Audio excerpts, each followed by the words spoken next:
Hello guys, മാമാറ്റിയുടെ first birthday ആണേ. First birthday ആണെന്നൊന്നും വിശ്വസിക്കാനേ പറ്റുന്നില്ല. ഈ കഴിഞ്ഞ ദിവസം ഞങ്ങളുടെ കയ്യിലേക്ക് മാമാറ്റിയെ കിട്ടിയ പോലെയാണ് തോന്നുന്നത്. മാമാറ്റിയുടെ കുറച്ച് വീഡിയോസും ഫോട്ടോസും ഒക്കെ ആഡ് ചെയ്തിട്ടുണ്ട്. അങ്ങനെ 2024 ഡിസംബർ 30 ചേച്ചി അഡ്മിറ്റ് ആക്കാൻ ഡോക്ടർ പറഞ്ഞു കേട്ടോ. അതിന് മുന്നേ 7 ദിവസത്തെ ക്യാമ്പിന് ഞാൻ പോയേക്കും NSSൻ്റെ. അപ്പോൾ എനിക്കുണ്ട് ചേച്ചിക്ക് ഇനി വാവ വരുമോ, വാവ ഉണ്ടാവുമോ, എനിക്കൊരു പേടിയൊക്കെ ഉണ്ട്. എനിക്ക് വാവ ആദ്യം കാണണമെന്നുണ്ടായിരുന്നേ, അതുകൊണ്ടാട്ടോ അങ്ങനെ ഒരു പേടി. എന്നിട്ട് 30-ാം തീയതി ചെന്നപ്പോൾ ഡോക്ടർ ഒന്ന് വീട്ടിൽ പൊക്കോളാൻ പറഞ്ഞു. ഞങ്ങൾ വീട്ടിലോട്ട് പോകുന്നു. പിന്നെ 31-ാം തീയതി അഡ്മിറ്റായി. 31-ാം തീയതി അഡ്മിറ്റായപ്പോൾ ഞാൻ ഓർത്തു ഇന്ന് വാവ വരും എന്നൊക്കെ ഓർത്തിരുന്നു. ഇല്ല, അന്ന് വൈകിട്ട് ഞാൻ ഹോസ്പിറ്റലിൽ നിന്ന് വീട്ടിലോട്ട് പോകുന്നു കേട്ടോ. അവിടെ അഡ്മിറ്റാക്കി. പിന്നെ 1-ാം തീയതി 1-ാം തീയതി ഇത് തന്നെ ഞാൻ ഓർത്ത് ഇന്ന് ഉണ്ടാവും.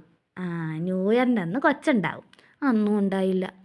പിന്നെ 2-ാം തീയതി 2-ാം തീയതി ആയിരുന്നപ്പോൾ ഞാൻ ഓർത്തു ഇന്നുണ്ടാവുകയില്ല, ഇന്ന് കുറച്ച് താമസിച്ച് പോകാമെന്നോർത്ത് ചെന്നപ്പോൾ ഇതാ അമ്മ വിളിക്കുന്നു, വേഗം വായോ, ചേച്ചിയെ ലേബർ റൂമിൽ കയറ്റി എന്നൊക്കെ പറഞ്ഞു.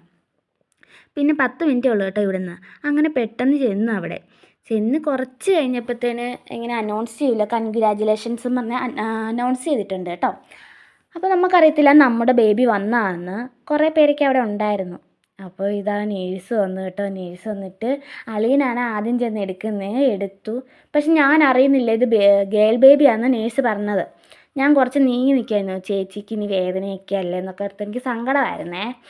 അങ്ങനെയൊക്കെ നിന്നപ്പോൾ ഇതാ ഗേൾ ബേബി വന്നു.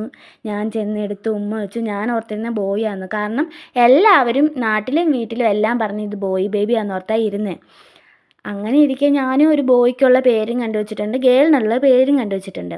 പക്ഷേ ചേച്ചി പ്രഗ്നൻ്റ് ആണെന്ന് അറിഞ്ഞപ്പോഴാണ് ഞാൻ പറഞ്ഞിരുന്നു ഇത് ഗേളാന്ന് പറഞ്ഞായിരുന്നേ. ഞാൻ എന്നിട്ട് എല്ലാവരും പറഞ്ഞ ബോയ് ആണെന്നല്ലേ, അങ്ങനെ ഞാനും ബോയ് ആണെന്ന് ചിന്തിച്ചിരുന്ന് ബോയിയുടെ പേരൊക്കെ ചെന്ന് വിളിച്ചു കേട്ടോ. അപ്പോൾ അളിയൻ പറയാം എടി ബോയ് അല്ല ഗേളാണ്.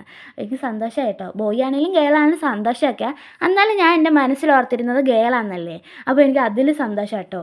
അമ്മയൊക്കെ ഇങ്ങനെ സ്തംഭിച്ച് നിന്നുപോയി. ഗേളാന്ന് പറഞ്ഞപ്പോൾ എല്ലാവരും ബോയ് എന്നുള്ള ചിന്തയിലല്ലേ ഇരിക്കുന്നേ. അങ്ങനെ രസമായിരുന്നു കേട്ടോ. ഞങ്ങളുടെ മാമാട്ടിക്കുട്ടി ഞങ്ങളുടെ കയ്യിലേക്ക്